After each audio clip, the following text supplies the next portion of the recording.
Hello everybody and welcome to the second video in the first section. And in this video we're going to be looking at the common misconceptions and myths regarding the deep web or the dark net or dark web. So let's get started.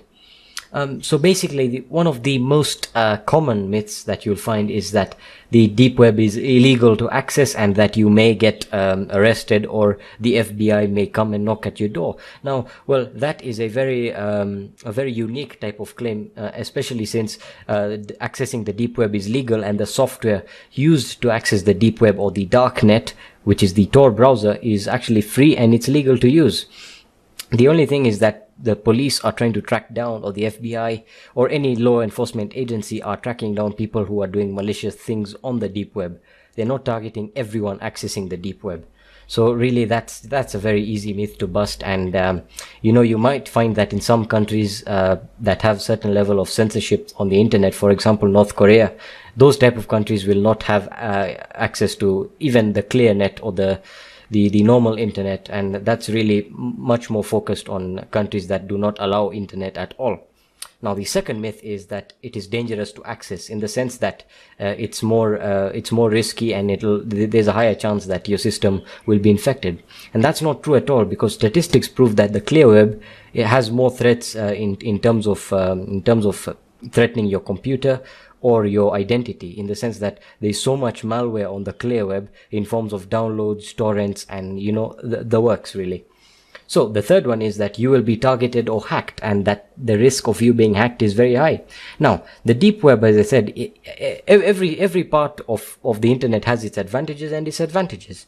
Now the deep web is only dangerous on certain malicious websites, certain sites that you may visit if you have the wrong intent. And as I've mentioned before, it's all about the sites that you visit. If you visit a dangerous site, then the risk of you being hacked gets higher. So it really is up to you and whether or not you want to get hacked.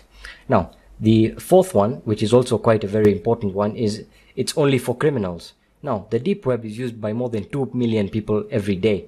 And almost all of these people use it for communication and anonymity. For example, it's used by journalists who want to basically post stories or post whatever information that they have anonymously. So really, the deep web is used for good. It's not like it's not. Now, I think this is one of the most interesting ones. It's the fifth one, and that the fact that red rooms are real or red rooms exist. Now, if you guys don't know what red rooms are basically websites that will provide a live stream to a murder of a human being. Now, that may seem very vile, but there's no evidence to say that these red rooms exist. And I'm going to explain to you why they can't exist, technically speaking. So that the basic thing is that if you're going to live stream on the Tor relay, there's no way you're going to be able to do that, because the Tor relay has very slow internet connection speed, which we will see in the future videos. But basically the speed is so slow because the traffic is routed through the Tor relays. So you really can't live stream. Even at the lowest quality of video, it will be unplayable or unwatchable. So for that reason, red rooms aren't real, and there isn't evidence to support that. So the last one is that most of the sites are basically scary or malicious in nature. And that is absolutely not true, because if you look at the deep web through statistical analysis, you will see that about 60% of the websites on the deep web through an audit are more information driven websites. For example, 20% of the sites are blogs and forums. 40% of the sites have basically information and are carrying information on them. The other sites that we see, the malicious sites that, for example, are selling drugs and or counterfeiting money and legal documents, those are very few. I think about 3% of the time you will find them, and most of them aren't really malicious and are just fakes created by people to rob you of your money.